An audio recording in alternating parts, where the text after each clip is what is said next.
अस्सलाम वालेकुम। दुरूद शरीफ पढ़ना।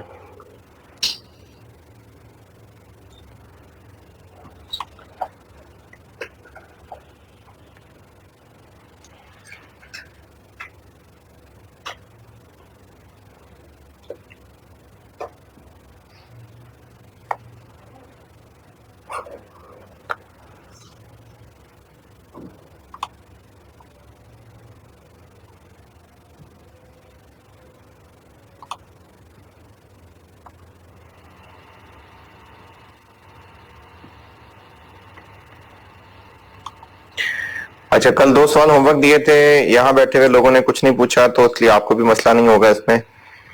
किसी को होगा तो बता दीजिएगा। जो कैफ 7 का दिया था उसमें तो नहीं होगा मसला, लेकिन अगर 2015-16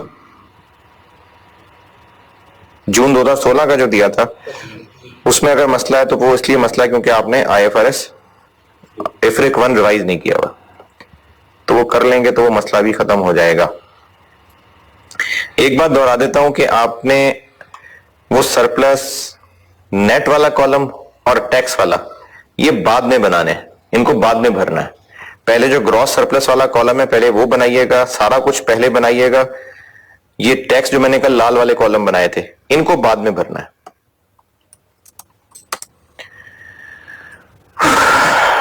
अच्छा जी, अब आए नोट्स पे वापस आए।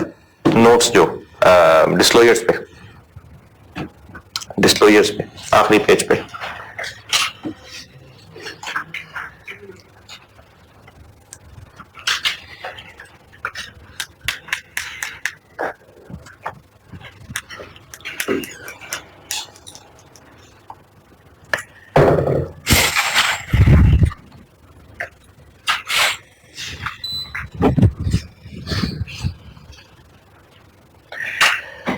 इसमें जो रिलेशनशिप समझा रहा था उस पे आते हैं।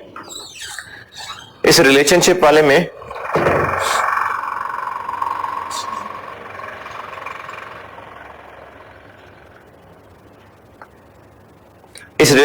में मैंने आपको एग्जाम्प्ट इनकम और इनएडमिसिबल एक्सपेंस और tax credit for current year ये सारी चीजें बता दी थी। एक effect of tax rate change नहीं बताया हुआ, ये लोअर हायर रेट नहीं बताया हुआ, और प्रीवियसली अनरिकॉग्नाइज्ड DTA ये नहीं बताया हुआ। Effect of tax rate change बताता हूं।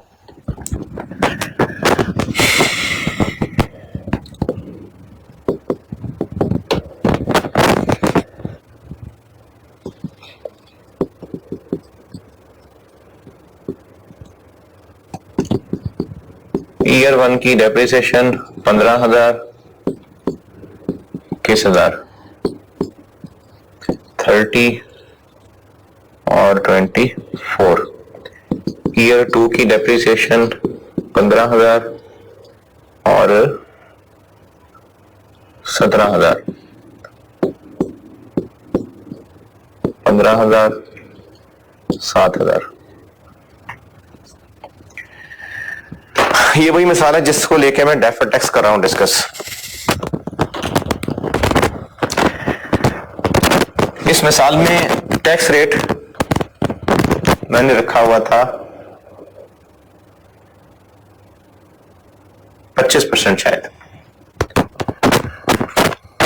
हाँ जी 25% रखा हुआ था। ईयर 1 के एंड पे खड़े हैं, टैक्सेबल डिफरेंस कितना 6,000। इस पे टैक्स रेट लगाएं 25%, DTL बन जाएगा 1500। फिर ईयर 2 के एंड पे आ गए, टैक्सेबल डिफरेंस 8,000, 25% लगाएं 2,000। डेफर्ड टैक्स का अकाउंट बनाया, BD आ रहा है 1500, CD आ रहा है 2,000 और इनका डिफरेंस 500। ये वो बात कर रहा हूं जो मैंने जब deferred tax balance sheet approach समझानी शुरू की थी। P&L अप्रोच क्या थी? अकाउंटिंग में एक्सपेंस 15 बना, टैक्स वालों ने 17 अलाउ किया, 2,000 का फर्क आया, उस 2,000 पे 25% लगाए 500, 500, 500। P&L approach, balance sheet approach. क्यों सेम आ रहा है? क्योंकि P&L अप्रोच में क्या हो रहा है कि हम डिफरेंस फॉर द ईयर को देख रहे हैं, और बैलेंस शीट अप्रोच में क्या कर रहे हैं, पिछले साल तक के डिफरेंस को और अब इस साल के एंड तक के डिफरेंस को। तो इन दोनों में फर्क क्यों आया? क्योंकि डेप्रिसिएशन फॉर द ईयर में फर्क आया। तो P&L मेथड में क्या हो रहा होता है कि इसमें टैक्स रेट लगा रहे होते हैं, और बैलेंस शीट मेथड में क्या हो रहा होता है कि एक इस पे लग रहा होता है और एक इस पे लग रहा होता है, और फिर इन दोनों का डिफरेंस लेंगे तो यही बनेगा। लेकिन ये तब होगा अगर इसको भी मैंने 25 से मल्टीप्लाई किया, इसको भी 25 से मल्टीप्लाई किया और इसको भी 25 से मल्टीप्लाई किया, तो ऐसा होगा। ऐसा कैसा? ऐसा। लेकिन अगर 2000 ईयर 2 में टैक्स रेट हो जाए चेंज, ये कब की थी कैलकुलेशन? पिछले साल। पिछले साल टैक्स रेट 25% हुआ करता था, इस साल टैक्स रेट 25 से बढ़ के 28% हो गया। अगर P&L मेथड देखें, P&L मेथड, तो फॉर द ईयर फर्क 2000 रुपए का आया, इस पे deferred tax for the year बनना चाहिए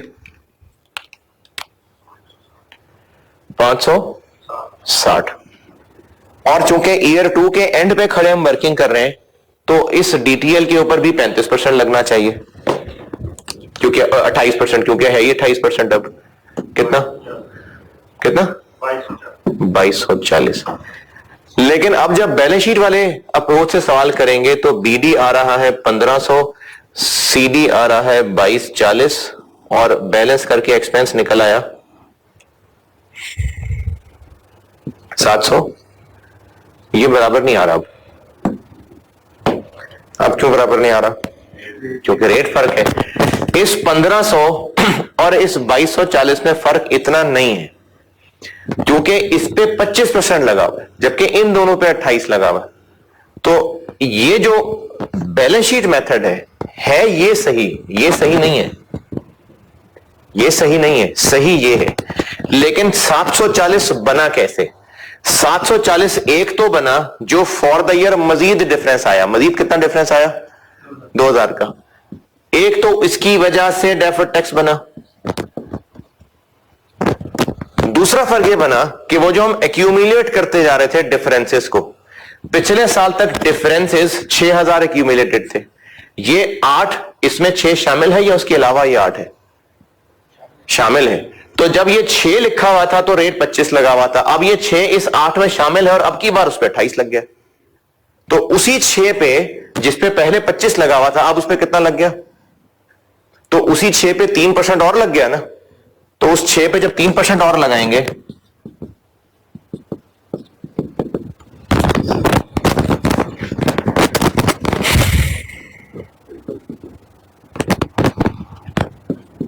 ये ऐसे बना 740।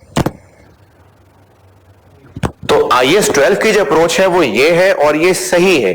ये वैसे समझाने के लिए बात हो रही है कि 740 deferred tax expense for the year क्यों आया, इतना मजीद डिफरेंसेस की वजह से और इतना टैक्स रेट चेंज होने की वजह से। तो अगर सिर्फ और सिर्फ डेफर्ड टैक्स एक्सपेंस की एंट्री करनी है तो उसका आंसर तो यही है, लेकिन नोट में इसको अलग अलग बताना पड़ता है। ये अलग IAS ने रिक्वायर किया है कि कंपोनेंट अलग से बताएं। तो उस आखिरी पेज पे आए,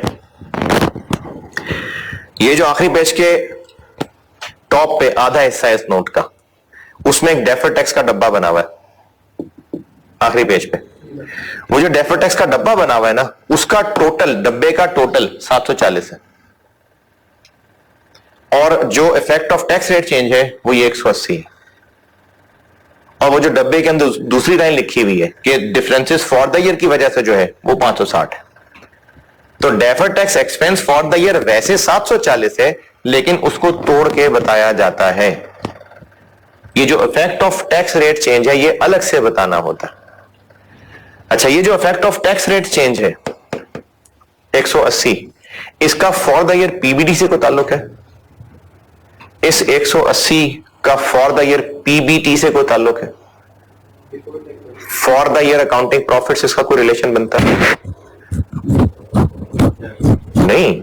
इसका for the year income expenses से क्या ताल्लुक है? तो वो जो हम लोग रिलेशनशिप में बता रहे थे कि अगर पीबीटी पे टैक्स रेट लगाएं तो वो टोटल टैक्स एक्सपेंस के बराबर आ जाना चाहिए। तो पीबीटी पे टैक्स रेट लगाने से जो आंसर आएगा उसमें ये 180 कवर्ड होगा, तो फिर अलग से खुद से करना पड़ेगा। तो रिलेशनशिप में देखें, इसको अलग से लिखा हुआ है। चौथी पांचवी लाइन है, चौथी, इसको खुद से यहां लिखा हुआ है।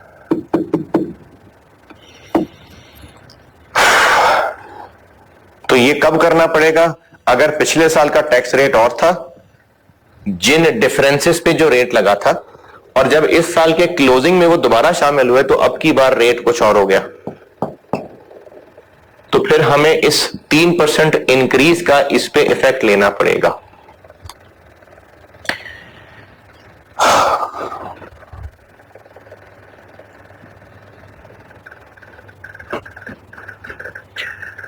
एक तो ये 3% ऐसे भी कैलकुलेट कर सकते हैं, इसके अलावा एक और रास्ता भी है, 1500 से भी कैलकुलेट हो सकता है। 1500 से पहले वापस 6 पे चले जाएं। कैसे? डिवाइडेड बाय 25, 6 पे आ गए इंटू 3, तो ऐसे भी ये 180 कैलकुलेट हो सकता है। तो इसी पेज पे देखें, वर्किंग वन बनाई हुई मैंने, वो यही किया हुआ, 1500 डिवाइडेड बाय पुराना rate into change in rate. अगला मसला, जो आंसर आया उसको पॉजिटिव लिखना है या नेगेटिव लिखना है, यह डिपेंड करता है कि ओपनिंग क्या था, डीटीएल था कि डीटीए था, और डिपेंड करता है कि यह 25 से 28 हुआ है कि 25 से 22 हुआ है। दो चीजों पे डिपेंड कर रहा है, रेट बढ़ा है या कम हुआ है, और ओपनिंग डीटीएल था कि डीटीए था। अगर डीटीएल होता है, डीटीएल यानी हमने डेफर्ड टैक्स लायबिलिटी बनाई होती है, तो एंट्री क्या की होती है? टैक्स एक्सपेंस डेबिट किया होता है ना।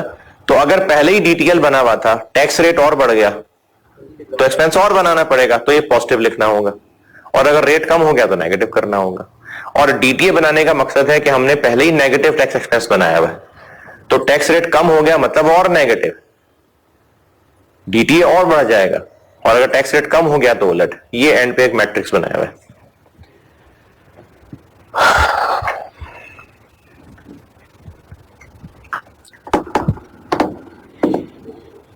तो अगर इस साल में टैक्स रेट चेंज हुआ हो तो इसकी एडजस्टमेंट हमें अलहदा से ये डेफर्ड टैक्स के टुकड़े में डालनी पड़ेगी।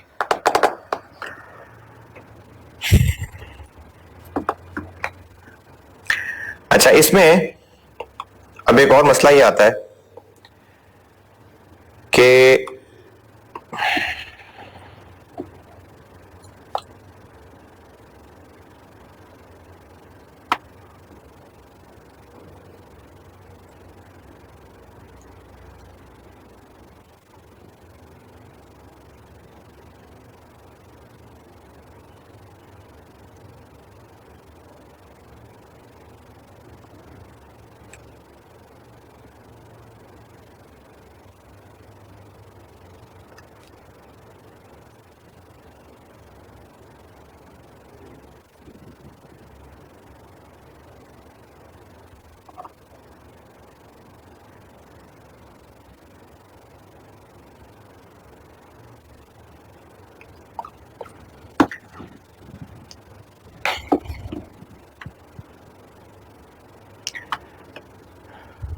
क्वेश्चन हमने कर लिए हुए हैं, देख लिए हुए हैं। 7 और 8 हो गया,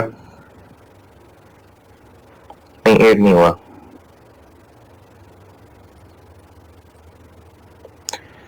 1 और 2 कर लिया, 3 कर लिया, 4 5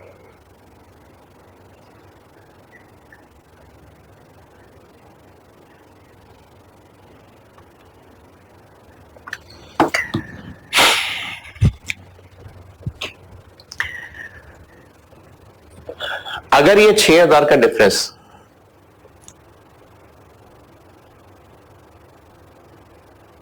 रिवैल्यूएशन की वजह से था, तो इसका डेफर्ड टैक्स का डेबिट किधर गया था?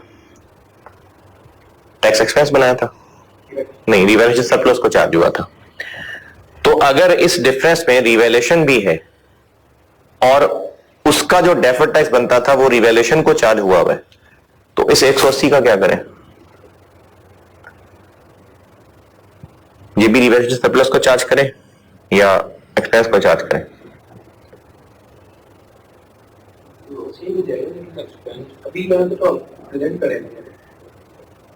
लेकिन इसकी एंट्री भी तो फिर करनी है ना, 740 की भी देखना पड़ेगा ना एंट्री क्या करनी है। अगर ये 6000 जब बनाया था और तब रेट 25 हुआ करता था और ये सारा रिवैल्यूएशन की वजह से था, तो इस 1500 का डेबिट सरप्लस में गया था ना। अब यही 25 से 28 पे जा रहा है, तो अब ये 180 एक्सपेंस में चार्ज होगा या सरप्लस में ही? सरप्लस में ही चार्ज होगा। तो अगर हमने जो ओपनिंग डीटीएल बनाया हुआ है, पहले अगर हमने उसका सरप्लस या किसी ओसीआई आइटम को चार्ज किया हुआ था, तो अगर रेट चेंज होगा तो वो भी उसी ओसीआई आइटम को मजीद जाके चार्ज होगा। करनी पड़ेगी, देखना पड़ेगा कि इसमें सरप्लस की वजह से कितना रह गया हुआ है, क्योंकि वो भी तो हो सकता है खत्म हो गया और डेप्रिसिएशन की वजह से। तो जितना रह गया हुआ है, जैसे फर्ज करते हैं 6000 के अंदर 4000 जो है ये सरप्लस को और बाकी 2000 अदर्स की वजह से था, तो उस 180 में से 120 सरप्लस को डालना पड़ेगा, क्योंकि जब ये बना ही चार्ज सरप्लस को हुआ था तो इफेक्ट ऑफ रेट चेंज भी सरप्लस को ही जाना चाहिए। फिर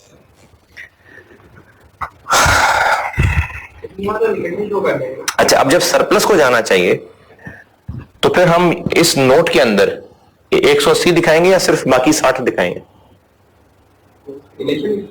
हाँ जी,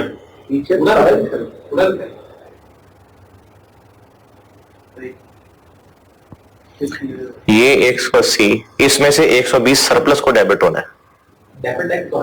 डेफर्ड टैक्स तो आना है।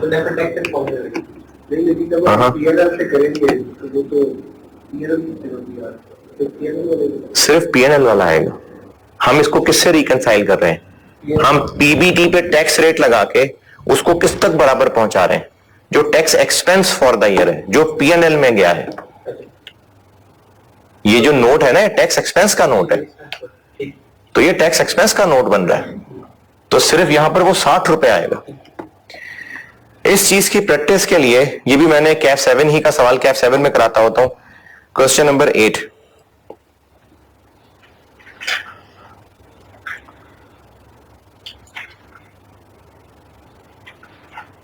क्वेश्चन नंबर 8 ये मैं कैफ 7 में करवाता हूं। कैफ 7 का सवाल है, बनाया खुद हुआ मैंने, लेकिन कैफ 7 लेवल का ही है। तो जिस तरह कल क्वेश्चन नंबर 3 यहीं बैठे बैठे सॉल्यूशन देखा था, तो इसका भी देख लें, कर लें, सॉल्व कर लें, सॉल्व कर लें, करना है तो। लेकिन वही ना, वो मैं भी करूंगा ना तो टाइम बहुत लग जाएगा। तो आप करना चाहते हैं तो कर लें, बहुत अच्छी बात है, उसका तो कोई नेमुल बदल है ही नहीं। लेकिन कम से कम दर्जा ये है कि आप इसका सॉल्यूशन देख लें। तो क्वेश्चन नंबर 8 को अच्छी तरह पढ़ के, कोशिश मैंने की भी है कि वर्किंग में काफी कुछ प्रॉपर एक्सप्लेन्ड हो, लेकिन एक बार आप देख लें सारा, फिर उसमें जो कमी बेशी रह जाएगी वो मैं डिस्कस करता हूं। क्वेश्चन नंबर 8 सवाल, सॉल्यूशन अच्छी तरह देख लें, फिर डिस्कस करता हूं।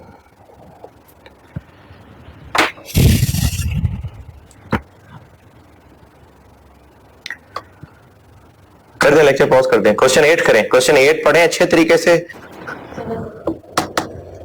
क्वेश्चन नंबर 8 पढ़िए अच्छे तरीके से, उसका सॉल्यूशन सॉल्व कर सकते हैं तो कर लें, अगर नहीं भी तो उसका सॉल्यूशन देख लें। क्योंकि कैफ 7 की रिवीजन है ना, तो इसलिए मैं ये जबानी काम चला रहा हूं।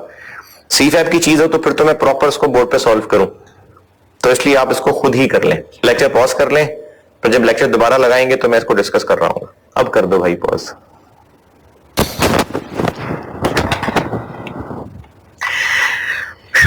हाँ जी, डन। इसमें ये 250 निकालने में मसला हो सकता है, उसके अलावा तो नहीं। मैं उम्मीद करता हूं कि रिड्यूसिंग बैलेंस मेथड डेप्रिशिएट करना आता होगा कि भूल भाल गए होते हैं, आता होगा। 250 बता रहा हूं कि जो ओसीआई में रेट चेंज जाना है ये कैसे निकला। आपको क्वेश्चन में ही जो बैलेंस शीट दी हुई है उसमें सरप्लस के अंदर लिखा आ रहा है 3500 और ये बता दिया है कि जो बैलेंस शीट में सरप्लस आ रहा है वो यही लैंड वाला सरप्लस ही है। और जब ये पहले सब अकाउंटिंग की होगी तो तब टैक्स रेट कितना होता था, तो ये 30% से नेट करके ही बना हुआ है, यानी ये जो 3500 है ये 0.7 है।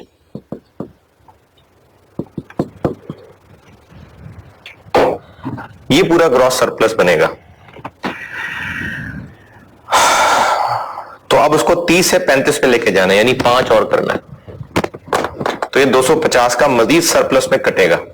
सरप्लस मजीद डेबिट होगा, डेफर्ड टैक्स मजीद क्रेडिट होगा। तो अब ये जो फल फूल गया है इसकी भी शक्ल देख लेते हैं। जो नोट्स यानी जो लेक्चर नोट्स हैं उनमें पेज नंबर 12 पे देखें।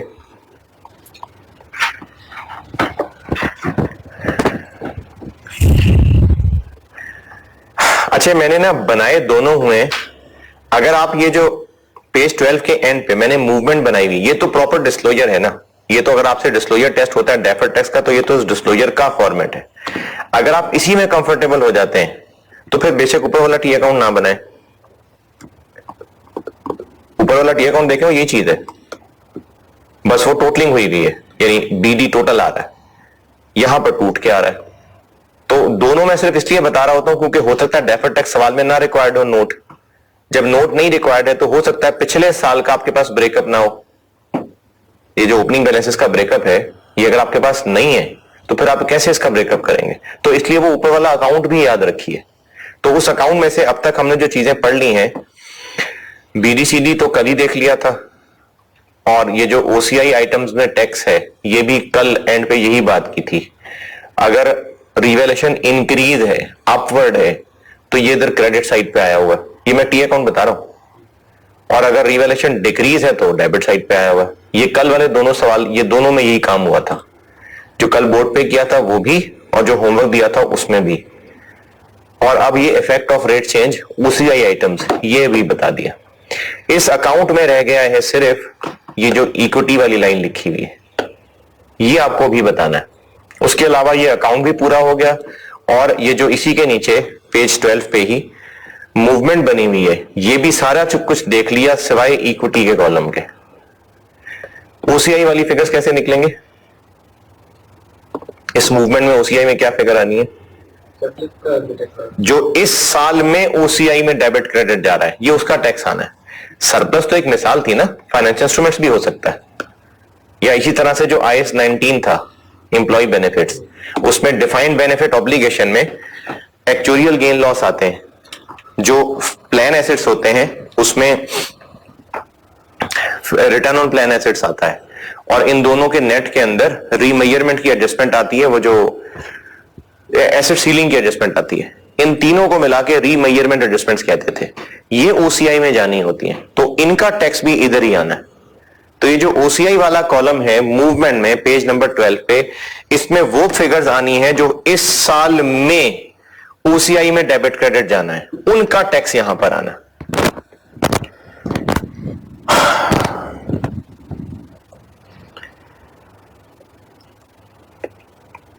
अच्छा, अब आ जाइए आप पेज नंबर 11 के स्टार्ट पे। पेज नंबर 11 का स्टार्ट। अब आपको मैं इक्विटी वाली बात बताता हूं। पेज नंबर 11 का स्टार्ट, कन्वर्टेबल, थोड़ा बहुत याद है IAS 32।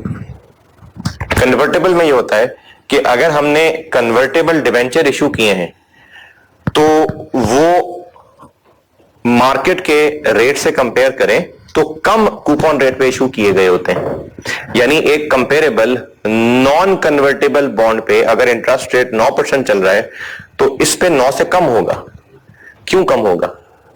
क्योंकि हम इन्वेस्टर को इंटरेस्ट के अलावा शेयर्स में कन्वर्जन का मौका भी दे रहे हैं, तो इसमें इसका मतलब है कि दो कंपोनेंट छुपे हुए हैं, एक प्योरली लायबिलिटी कंपोनेंट है और एक इक्विटी ऑप्शन छुपी हुई है। तो इसके तोड़ने का तरीका यह होता था कि जो कॉन्ट्रेक्चुअल कैश फ्लोज हैं, इग्नोरिंग इक्विटी कन्वर्जन, उनकी डिस्काउंटिंग करते होते हैं हम लोग मार्केट इंटरेस्ट रेट पे, जो कंपेरेबल पे रेट होता अगर कन्वर्जन ऑप्शन ना होती। उससे जो आंसर निकलता है, यानी अगर हमने कोई बॉन्ड जिसकी फेस वैल्यू 100 रुपए है और उसको 100 रुपए पे इशू किया है, हम इस बॉन्ड की पीवी निकालेंगे ये सोचते हुए कि अगर इक्विटी ऑप्शन ना होती, बस सिर्फ इन्वेस्टर को कैश ही मिलना होता, तो उसकी डिस्काउंटिंग करते, उसका आंसर आ जाता लेट से 78। तो बाकी 22 रुपए इक्विटी कंपोनेंट है और इसकी एंट्री ये हुआ करती है कि कैश डेबिट, क्योंकि 100 पूरा मिला है, फाइनेंशियल लायबिलिटी 78 और इक्विटी पोर्शन इसका अलग से बनता है 22। और अब से ऑनवर्ड इसके साथ क्या सलूक होगा? एमोर्टाइज कॉस्ट वाला। अब से ऑनवर्ड ये एमोर्टाइज वाला टेबल बनेगा जिसमें ओपनिंग बैलेंस 78 से शुरू हो जाएगा और इसमें इंटरेस्ट रेट कौन सा इस्तेमाल हुआ करेगा? वही जिससे डिस्काउंटिंग की थी। या इसमें एक और बात थी कि अगर कोई ट्रांजेक्शन कॉस्ट है उनको बांटा था तो फिर एक नया इफेक्टिव इंटरेस्ट रेट निकाला था, तो उस नए इफेक्टिव इंटरेस्ट या 32 रिवाइज करेंगे आप तो ये इसमें था। फॉर टैक्स पर्पसेस ये लोन कितने का है? 100 का। वो तो हमने अकाउंटिंग करके इसको तोड़ा है, लेकिन अगर हम बात करें कि पहले ही दिन अगर इसकी टैक्स बेस देखें तो कितनी होगी? टैक्स बेस पहले ही दिन 100, पहले ही दिन इसकी कैरिंग अमाउंट कितनी होगी? 78। क्योंकि हम लोग कैरिंग अमाउंट टैक्स बेसिस किन की ले रहे होते हैं? एसेट्स और लायबिलिटीज की, इक्विटी आइटम्स की नहीं ले रहे होते। क्योंकि अगर इक्विटी आइटम की भी कैरिंग अमाउंट और टैक्स बेस लेनी शुरू कर दी ना तो सारी मेहनत नेट जीरो हो जाएगी। नहीं, देखें हमने एसेट्स और लायबिलिटीज इनकी कैरिंग अमाउंट टैक्स बेस का डिफरेंस ले लिया, अगर इक्विटी का भी कुछ ऐसा करना शुरू कर दिया तो इसका एंड जीरो आ जाना है। तो इसलिए हम सिर्फ एसेट्स और लायबिलिटीज के ऊपर कैरिंग अमाउंट टैक्स बेस का डिफरेंस ले रहे होते हैं। लायबिलिटी की पहले दिन carrying amount 78, tax base 100, deductible difference के टैक्सेबल डिफरेंस। लायबिलिटी है, टैक्स बेस ज्यादा है, टैक्सेबल डिफरेंस या डिडक्टेबल डिफरेंस? Taxable difference. पहले ही दिन टैक्सेबल डिफरेंस आ गया 22, जो कि यही है। अब जब टैक्सेबल डिफरेंस आ गया तो उसके ऊपर डेफर्ड टैक्स लायबिलिटी बनेगी। जो डेफर्ड टैक्स लायबिलिटी बनेगी, टैक्स रेट लेट से 20% है, कितना बन गया? 4.4। अब इसकी एंट्री क्या होगी? चूंकि ये डिफरेंस एक इक्विटी आइटम की वजह से आया है तो इस डेफर्ड टैक्स का डेबिट भी एक्सपेंस में नहीं जाएगा, इसी इक्विटी को चार्ज होगा। जिस तरह ओसीआई आइटम्स करते हैं ना कि अगर कैरिंग अमाउंट टैक्स बेस में डिफरेंस आ रहा है ओसीआई की वजह से, रिवैल्यूएशन की वजह से, तो वो जो टैक्स लायबिलिटी क्रिएट करनी है उसका डेबिट टैक्स एक्सपेंस में जाएगा। रिवैल्यूएशन के टाइम ओसीआई में जाएगा ना, तो फिर ये डिफरेंस किस वजह से आ रहा है? तो फिर इस पे जो टैक्स बनना है वो भी इसी इक्विटी में ही जाके चार्ज होगा। यानी एंट्री बन जाएगी cash debit, liability credit, equity 22 minus 4.4 credit और डीटीएल क्रेडिट 4.4। बिल्कुल जैसे सरप्लस करते थे। वर्किंग में नहीं ना क्या वर्किंग कौन सी? नहीं, डेफर्ड टैक्स की वर्किंग तो उस पर चलेगी। अरे नहीं, अगर हमने इसको शुरू में ही पहले ही दिन ये एंट्री कर ली, अब उसके बाद हर एंड पे क्या होगा वो भी बताता हूं। अभी मैंने पहली एंट्री बताई है, तो पहली ही एंट्री, चूंकि ये 22 का डिफरेंस पहले ही दिन क्रिएट हो गया और ये डिफरेंस आया ही इस इक्विटी आइटम की वजह से, तो इस पर जो डेफर्ड टैक्स बनेगा वो इसी इक्विटी आइटम को चार्ज होगा, तो ये पहले दिन वाली एंट्री हो जाएगी। अब सब्सिक्वेंटली क्या होगा? सब्सिक्वेंटली लीज लायबिलिटी कह रहा हूं, फाइनेंशियल लायबिलिटी के अमाउंट में चेंज आया करेगी, इंटरेस्ट ऐड हुआ करेगा, पेमेंट लेस हो जाया करेगी, और टैक्स बेस में भी हो सकता है चेंज आए, हो सकता है ना आए। तो ईयर एंड पे आके जब नॉर्मल एसेट्स लायबिलिटीज के साथ ये भी लाइन में आएगी लायबिलिटी, फिर हम ये फर्क नहीं करेंगे कि इक्विटी की वजह से था कि किस वजह से था, जो होना था चार्ज हो गया। अब ऑनवर्ड में हमने ये फर्क नहीं करना कि डेफर्ड टैक्स इक्विटी की वजह से कि किस वजह से, हम इसको बाकी एसेट्स लायबिलिटीज के साथ रखेंगे। ये पैराग्राफ पढ़ के देख लें, फिर इसका एक सवाल कराता हूं तो वो बेहतरी समझ आ जाएगी। अगर साल की शुरू में ये एंट्री 1 जनवरी पे हो गई, अब साल के एंड पे आए 31/12 पे आ गए और हमारी फाइनेंशियल लायबिलिटी की एक कैरिंग अमाउंट आ रही है और एक एक्सपेंस आ रही है। अब जो डिफरेंस आएगा ये अब उन बाकियों के साथ मिलके ही जाएगा टैक्स एक्सपेंस में। अब ये पीएनएल में जाएगा। वो पहले दिन जो इक्विटी में जाना था वो चला गया। पेज 11 के टॉप पे जो कन्वर्टेबल के साथ पैराग्राफ लिखा हुआ है ये पढ़ लें, और ये पढ़ने के बाद क्वेश्चन नंबर 10 पढ़ लें।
हाँ जी, क्वेश्चन 10।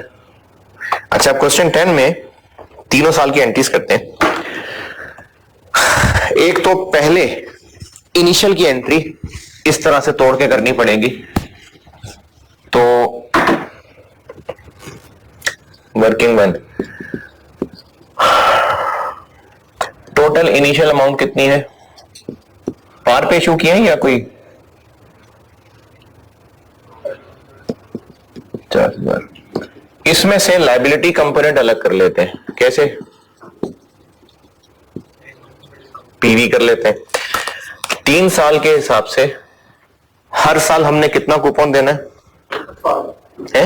क्वेश्चन 10 नहीं पढ़ा? पढ़ लें, क्वेश्चन 10 पढ़ लें।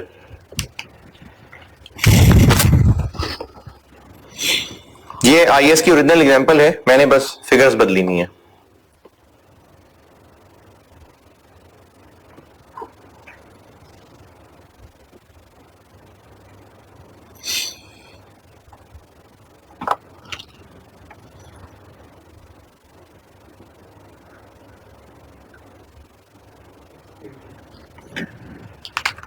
हर साल कितना कूपन जाना है?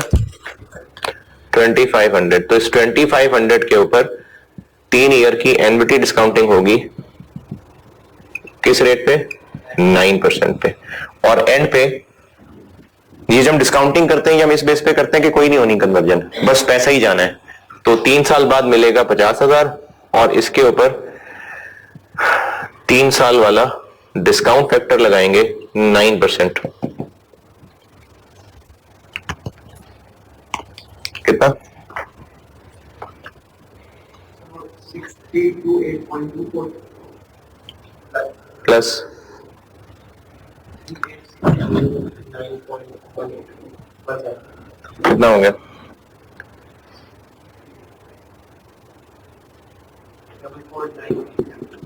937। तो बाकी हो गया इक्विटी कंपोनेंट 5063।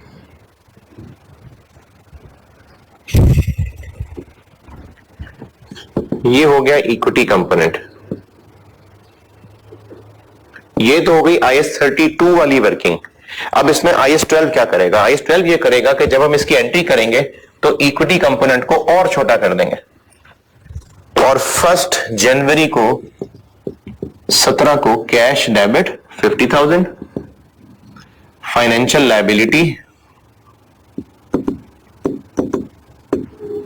44937, इक्विटी को तोड़ देते हैं और साथ एक डेफर्ड टैक्स लायबिलिटी आ जाएगी। कितनी आ जाएगी डेफर्ड टैक्स लायबिलिटी? 50-63 का 30%,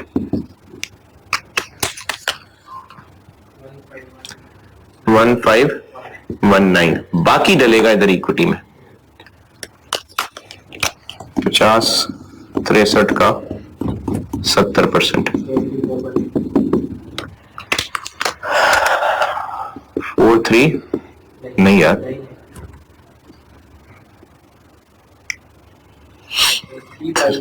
3544। ये पहली एंट्री हो गई।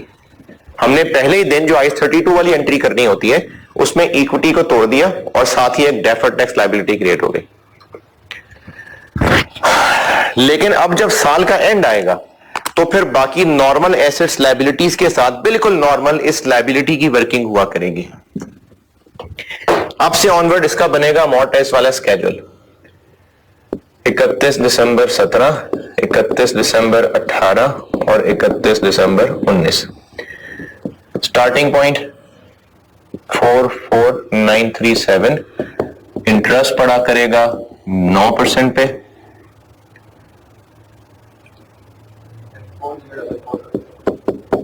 कॉन्ट्रेक्चुअल कैश फ्लो होगा लेस, यानी कॉन्ट्रेक्चुअल वो कूपन वाला 2500, तो बाकी रह जाएगा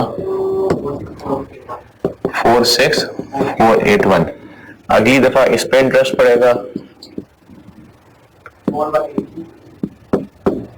4183,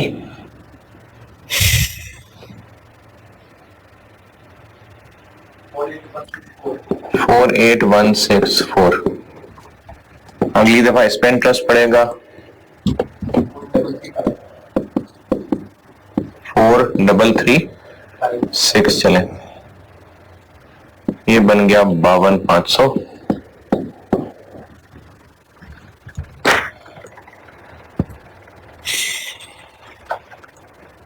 आखिरी कॉलम क्या है? Carrying amount. ये है कैरिंग अमाउंट और टैक्स बेस। टैक्स पर्पसेस के लिए लोन कितने का है? 50,000 का। और हर साल हमें टैक्स डिडक्शन कितने पे मिलेगी? नहीं, वो जो टैक्स वाले इसकी क्या डिडक्शन अलाउ कर रहे होंगे? 2500। जो इंटरेस्ट मिल रहा है उसकी डिडक्शन मिल रही होगी। तो टैक्स बेस में कितना आता रहेगा तीनों साल तक? 50,000। देखें, फॉर टैक्स पर्पसेस इस लोन की अमाउंट है 50,000। वो तो हमने अकाउंटिंग के लिए इसको तोड़ा है। फॉर टैक्स पर्पसेस तो ये 50,000 है और पूरे 3 साल के दौरान रीपेमेंट हुई है? प्रिंसिपल रीपेमेंट हुई है? नहीं। तो टैक्स बेस इन 3 साल में यहां भी 50 और यहां भी 50 और खत्म। अगर कूपन के साथ साथ लीज लायबिलिटी की तरह अगर इसका प्रिंसिपल भी वापस हो रहा होता, लोन वापस हो रहा होता, तो फॉर टैक्स पर्पसेस भी लोन थोड़ा रहता जा रहा होता। सिर्फ इंटरेस्ट पे हुआ है ना, एंड पे सारा पे कर दिया। 3 साल थे ना इसके। हाँ, तो जब सारा पे ऑफ हो गया तो टैक्स बेस 0 हो गई, लोन खत्म हो गया। तो अब जब कैरिंग अमाउंट और टैक्स, अच्छा ये कैलकुलेशन कब हो रही है? ईयर एंड पे। पहली वाली हो गई, पहले दिन वाली हो गई। अब ईयर एंड पे बाकी एसेट्स लायबिलिटीज के साथ ये नॉर्मली वर्किंग में आएगा, और इस पे चूंकि सवाल में है ही यही चीज, तो इसका डिफरेंस बन गया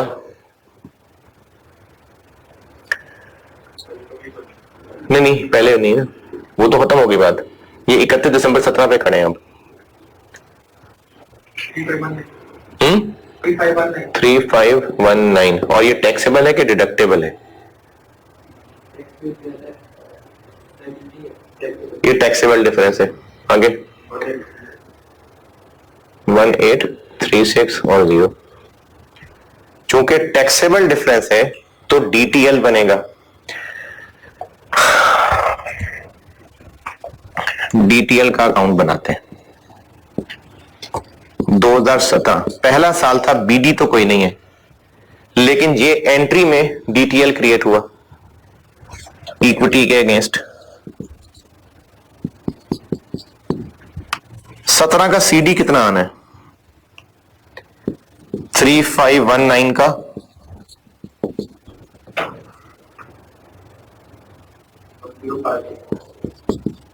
अब इसमें जो डिफरेंस है वो टैक्स एक्सपेंस।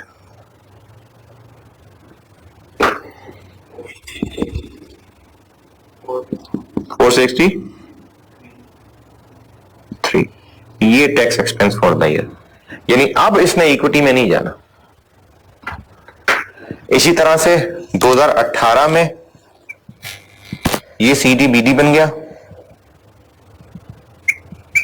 और 18 का सीडी कितना होगा?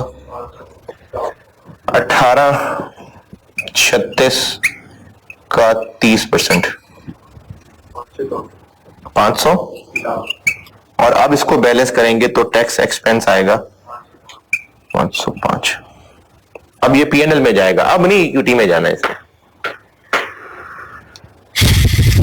और इसी तरीके से आखिरी साल में बीडी आ जाएगा 505 और सीडी कोई नहीं है, तो ये सारा का सारा एक्सपेंस में आ गया 505।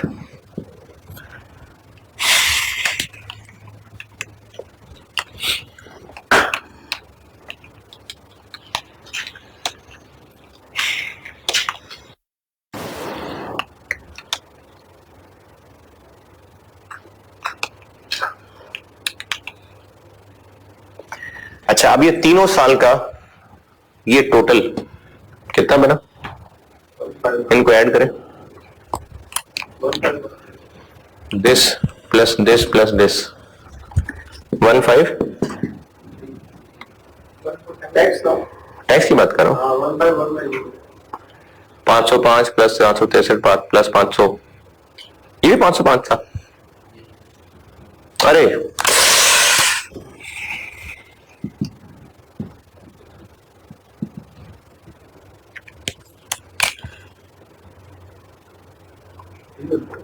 वन 1519 बन गया।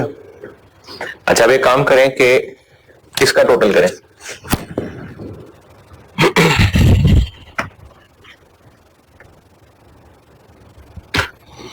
अच्छा, साल खत्म हो गया, ऐसी एक नॉलेज के लिए बात बता रहा हूं। इसका टोटल कितना?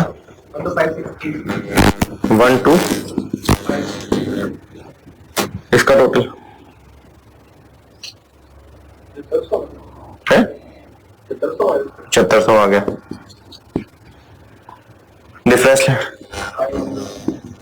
5063, इसका 30% लें। अच्छा, अब देखें ये साइंस हुई क्या है। हमने इन 3 साल में एक्सपेंस कितना बनाया?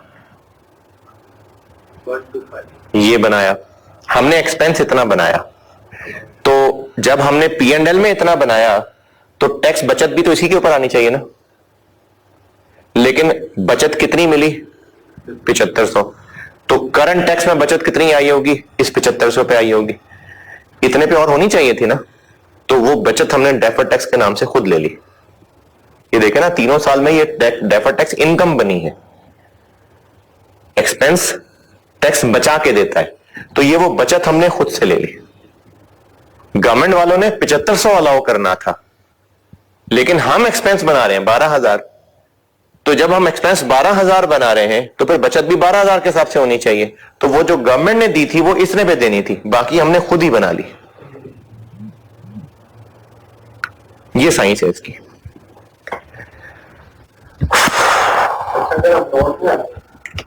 जी, अब नोट में 2017 के नोट के अंदर वो जो मूवमेंट है उसकी बात कर रहे हो। इक्विटी में ये जाएगा 2017 में और पहले साल में इक्विटी के अंदर ये आ रहा होगा और एक्सपेंस के अंदर ये आ रहा होगा, ये नेगेटिव आ रहा होगा, क्योंकि बीडी होगा नहीं, सीडी इतना है, इतना इक्विटी के नाम से पॉजिटिव लिखेंगे तो इतना पीएनएल में एक्सपेंस नेगेटिव लिखेंगे तो ये सीडी बनेगा।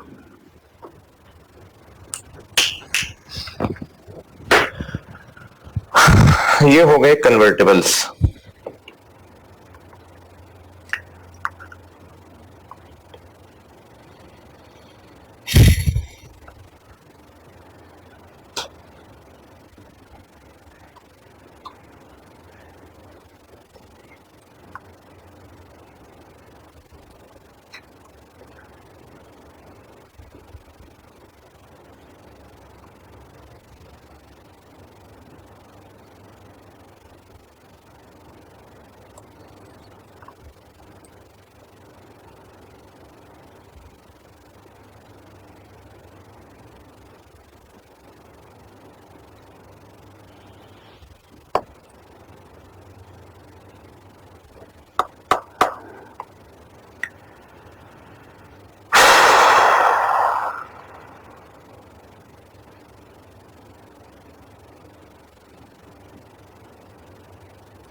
चले एक और चीज देखते हैं।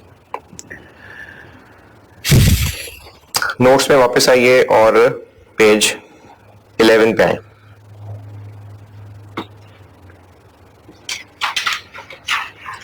पेज 11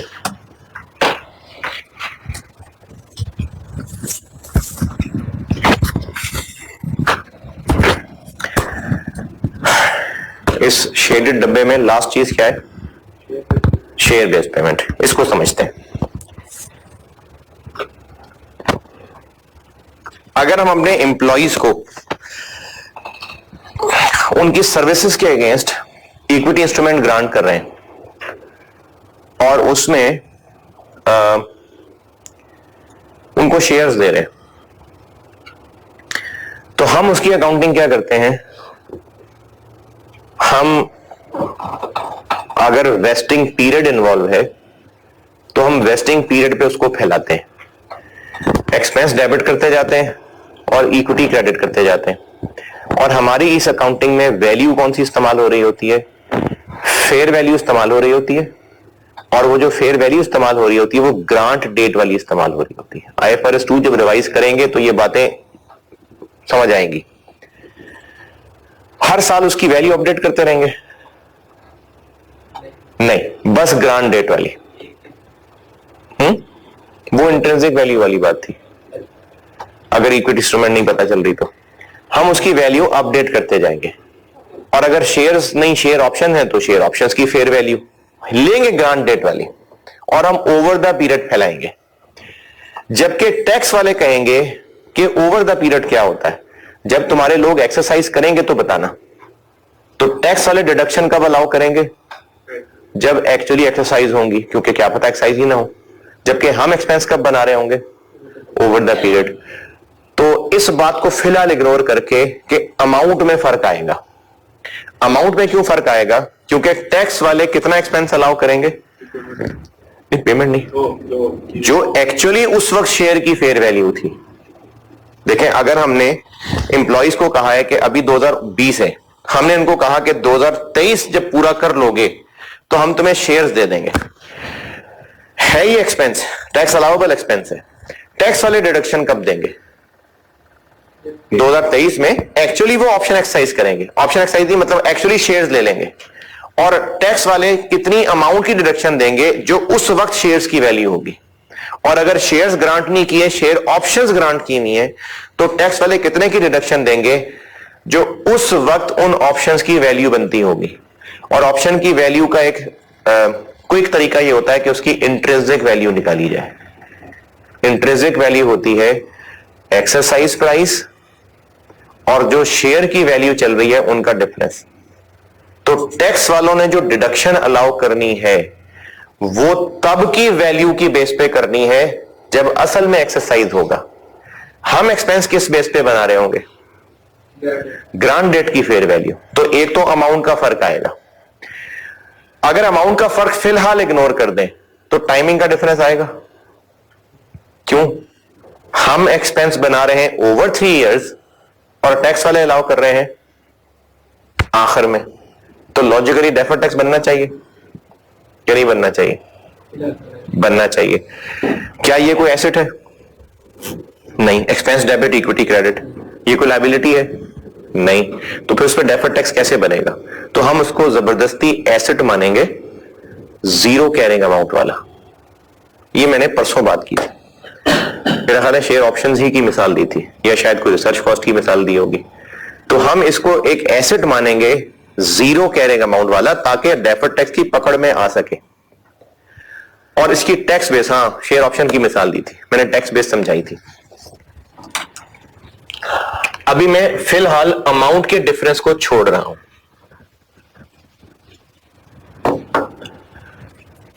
हमने एम्प्लॉइज को कहा कि 3 साल तक अगर तुम लोग मेहनत कर लेते हो तो तीसरे साल के एंड पे तुम शेयर्स खरीद लेना, हमसे खरीद नहीं लेना, रख लेना। और हमने इस 5000 शेयर्स, और हमने इसकी अकाउंटिंग करने के लिए कौन सी वैल्यू लेनी है? ग्रांट डेट की fair value. Let's say grant date की फेयर वैल्यू थी 30 रुपए। कितना बन गया?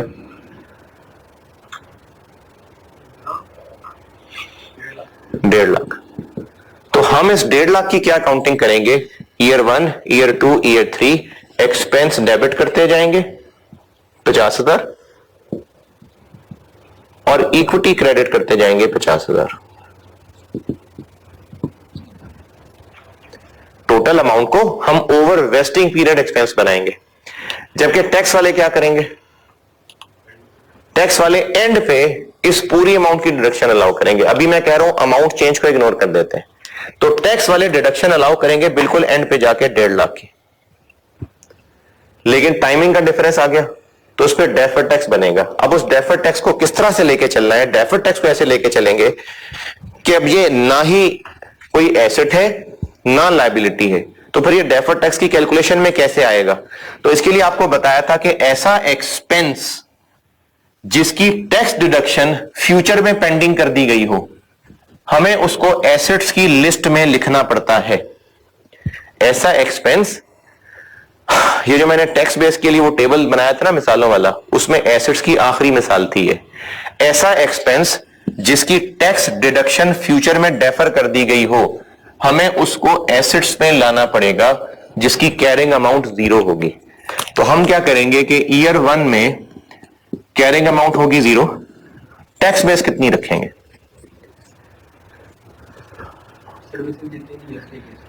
वैसे देखें तो 1.5 लाख की डिडक्शन मिलनी है, लेकिन ये 1.5 लाख का इनाम मिलना है 3 साल की सर्विसेज के अगेंस्ट। अभी 1 साल गुजरा है, 1 साल की सर्विस के अगेंस्ट कितनी डिडक्शन मिलनी है? 50,000। तो टैक्स बेस होगी 50,000। टैक्सेबल डिफरेंस, डिडक्टेबल डिफरेंस, इसको हमने एक ऑनररी एसेट माना है, तो डिडक्टेबल डिफरेंस। फिर जब ईयर 2 आएगा तो कैरिंग अमाउंट तो स्टिल 0 है, लेकिन अब कितनी डिडक्शन मिलनी है? 2 साल की मेहनत हो चुकी हुई है, तो टैक्स बेस हो जाएगी 1 लाख। तो शेयर बेस्ड पेमेंट्स में लॉजिकली डेफर्ड टैक्स इसलिए आना चाहिए क्योंकि हम एक्सपेंस मान रहे होते हैं ओवर द पीरियड और टैक्स वाले आखिर में डिडक्शन अलाउ कर रहे होते हैं। तो हमें फिर इसको जबरदस्ती एसेट की कैटेगरी में लाना पड़ता है जिसकी कैरिंग अमाउंट होती है 0, और टैक्स बेस पूरी 1.5 लाख नहीं, टैक्स बेस जिस साल के एंड पे खड़े हैं उस साल तक जो मेहनत हो चुकी हुई है उसकी जो डिडक्शन मिलेगी वो टैक्स बेस है। डिडक्टेबल डिफरेंस आएगा, डेफर्ड टैक्स एसेट बनेगा। डेफर्ड टैक्स एसेट बनेगा तो deferred tax asset debit, tax expense credit होगा। यहां तक बात समझ आई। अब आते हैं अमाउंट के डिफरेंस पे। हमने कौन सी अमाउंट लेनी है? ग्रांट डेट की फेयर वैल्यू, जबकि टैक्स वालों ने किस अमाउंट की डिडक्शन अलाउ करनी है? तो क्या हमें इन 3 साल के गुजरने से पहले इस एंड वाली वैल्यू का पता होगा? नहीं। तो फिर हम क्या करेंगे, हर ईयर एंड पे ये अमाउंट निकालने के लिए उस वक्त तक की अपडेटेड फिगर दिया करेंगे। दोबारा, ये 30 रुपए का शेयर ग्रांट डेट पे था, टैक्स वालों ने डिडक्शन कब देनी है? 3 साल बाद। 3 साल बाद 5000 शेयर्स तब जितनी वर्थ के होंगे टैक्स वालों ने उतनी डिडक्शन देनी है। तो हमें तो नहीं पता 3 साल बाद कितने के होंगे, तो ईयर 1 के एंड पे आके क्या करें? 30 रुपए को इस्तेमाल करें? नहीं, जो ईयर एंड पे शेयर की प्राइस है हम उस बेस के ऊपर ये निकालेंगे। कैसे? 5000 इंटू ईयर एंड पे प्राइस हो चुकी है लेट से 32 रुपए, 1/3। 1/3 क्यों? क्योंकि अभी सिर्फ 1 साल गुजरा है, ईयर 2 के एंड पे आ गए। अच्छा, अल्टीमेटली क्या होना है? टैक्स वालों ने कितनी डिडक्शन देनी है? जो उस वक्त शेयर्स की वर्थ बनती होगी, लेकिन हमें भी पता नहीं है, तो हम हर गुजरते साल में इसको अपडेट करते जा रहे हैं। दूसरे साल के एंड पे आ गए और दूसरे साल के एंड पे आके प्राइस हो चुकी है 27 इंटू 2/3, और इसी तरह से फिर फाइनली तीसरे साल का एंड आएगा, तब तो पता चल ही जाएगा। तो हमें अमाउंट के लिए इसको अपडेट करता रहना पड़ेगा। ये 50-50 हजार ही होगा, क्योंकि अकाउंटिंग की फिगर 30 पे बेस्ड है, लेकिन टैक्स बेस के लिए हम इसको अपडेट करते रहेंगे। यहां तक भी ठीक है? अच्छा, यहां पर एक बात बताई थी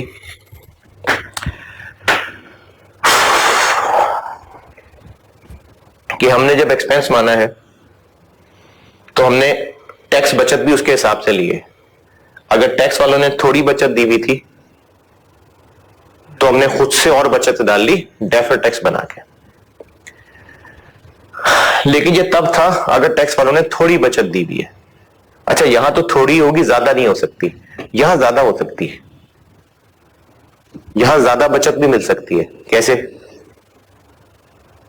हमने एक्सपेंस किस रुपए की बेस पे बनाया हुआ है? 30 रुपए की बेस पे। हो सकता है 3 साल के बाद अल्टीमेटली ये शेयर 36 रुपए का हो गया, तो टैक्स में कितनी डिडक्शन मिल जाएगी? 36 के हिसाब से। तो हमने जितना एक्सपेंस माना होगा उससे ज्यादा टैक्स वाले डिडक्शन दे देंगे। अब जो ज्यादा डिडक्शन दे देंगे ना, हमारी ऐशी ज्यादा हो जाएगी। तो IAS 12 कहता है कि नहीं, एक्स्ट्रा ऐशी को अपनी इनकम नहीं बनाना। नहीं समझ आई बात? अगर टैक्स वालों ने हमारी इस 1.5 लाख की अमाउंट से ज्यादा की डिडक्शन दे दी, तो फिर वो जो ज्यादा की डिडक्शन है उसमें फालतू टैक्स बच जाएगा, उसको हमने इनकम नहीं बनाना। इनकम यानी वो करंट टैक्स कम आ रहा होगा ना, तो हमने उसको इनकम नहीं बना लेना। जितनी टैक्स वालों से ज्यादा अय्याशी हो रही है वो इक्विटी में ले जाए। दोबारा, हमने ओवर 3 इयर्स मिला के 1.5 लाख का एक्सपेंस रिकॉर्ड करना है। टैक्स वालों ने अगर तो 1.5 लाख के अंदर अंदर डिडक्शन दी तो उस पर जो भी डेफर्ड टैक्स बनना है वो P&L में जाना है। लेकिन अगर टैक्स वालों ने 1.5 लाख से ज्यादा की डिडक्शन दे दी तो जितनी 1.5 लाख से ज्यादा की डिडक्शन होगी ना, जो उस पर टैक्स बनता होगा वो कहां जाएगा? वो इक्विटी में जाएगा। साथ साथ जैसे अब ये मैंने 32 किया है, अब मुझे नजर आ गया कि 30 से ऊपर है, तो 2 रुपए ऊपर चले गए ना, इस 2 रुपए का डेफर्ड टैक्स इक्विटी में चला जाएगा। साथ साथ तो अगर टैक्स वालों ने बचत इससे ज्यादा अमाउंट की दे दी तो जितना एक्स्ट्रा बचत है वो इक्विटी में जाएगा। इक्विटी के किस हेड में जाएगा ये IAS ने नहीं बताया हुआ, वो रिटेन अर्निंग में डाल देगा।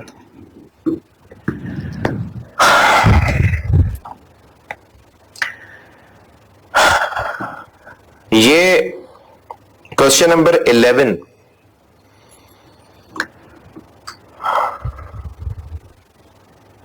चलें, आप लोग अब जब अगली क्लास लगाए ना 94, तो उससे पहले क्या करें कि आप क्वेश्चन नंबर 11 पढ़ें, उसका सॉल्यूशन देखें। ये भी ना असल में एग्जाम्पल है आईएएस की।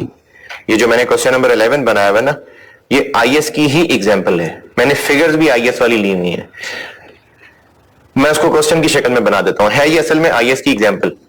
तो आप इसका क्वेश्चन पढ़ें, इसके सॉल्यूशन को अच्छी तरह समझें, फिर मैं 94 में इसको डिस्कस करता हूं, क्योंकि इसमें मैंने समझाते हुए तो डेफर्ड टैक्स की बात की है, जबकि आईएएस में करंट टैक्स की बात भी है। वो तब समझ आएगी जब आप सवाल देखेंगे, वो जबानी मुश्किल है मेरे लिए समझाना। तो अभी जब आप लेक्चर 94 लगाएं तो क्वेश्चन नंबर 11 और उसका सॉल्यूशन ये अच्छी तरह पढ़ के उसके बाद लेक्चर 94 लगाइएगा। ये जो हम साता एक्सपेंस बना रहे हैं, क्या कर रहे हैं? एक्सपेंस बना रहे हैं, लेकिन एंड में टैक्स पेड नहीं की होती। तो मुझे ये आपका एक्सपेंस को करने के लिए हम रिटेन अर्निंग हम ट्रांसफर कर लेते हैं, एक्सपेंस रिवर्स नहीं करते। एक्सपेंस ये हमारा बना रहा है, हमने बजट ली हुई है इसके ऊपर, लेकिन एंड पे डेफर्ड टैक्स वालों ने तो डिडक्शन दी नहीं ना एंड पे, तो वो जो हमने डेफर्ड टैक्स एसेट क्रिएट किया हुआ था एंड पे आके वो रिवर्स हो गया।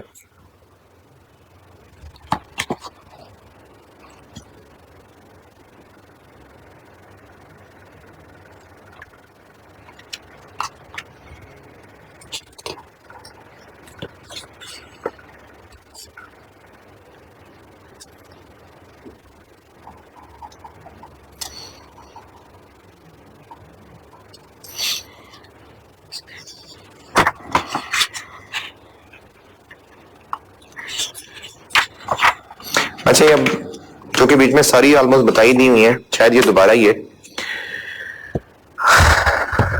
ये ना फिर भाई अपने सीए प्रोफेशन पे लग जाती है। जो सीए होता है ना, सीए हो गया हुआ है या अभी फेज में है आर्टिकल में, उसको पैसे कमाने की एक भूख बननी शुरू हो जाती है कि पैसे कमाने, और खून लग जाता है मुंह को, पैसे कमाने, पैसे पैसे पैसे। उसकी वजह से क्या होता है कि आपने अपनी फर्म में भी देखा होगा कि काम लिए जा रहे हैं, लिए जा रहे हैं, लिए जा रहे हैं, डेडलाइंस, प्रेशर, रातें बैठे हुए हैं, टीम को टेंशन दे के रखी हुई है, ये असाइनमेंट पूरी करके देनी है, क्या पैसे कमा रहे हैं, ये असाइनमेंट भी पकड़ लो, फलानी असाइनमेंट भी पकड़ लो, और भर लो और भर लो और भर लो। पैसा कमाना मसला नहीं है, पैसा कमाना बुरी बात नहीं है, लेकिन पैसे कमाने की जो हिर्स है ना, उसमें रिस्क ये है कि हम पैसा कमाने में ऐसे लालची हो जाएंगे कि हम भूल जाएंगे कि हलाल हराम क्या है। तिरमिज़ी में रिवायत है, रसूलुल्लाह सल्लल्लाहु अलैहि वसल्लम ने फरमाया, दो भूखे भेड़िए अगर बकरियों में छोड़ दिए जाएं, भूखे भेड़िए, एक तो है ना भेड़िया वैसी ख्वाहिश रखता होगा, भूखा भेड़िया, तो वो इतना फसाद और खराबी ना करेंगे जिस कदर माल और जा की हिर्स आदमी के दीन को खराब करती है। 94 में मिलते हैं।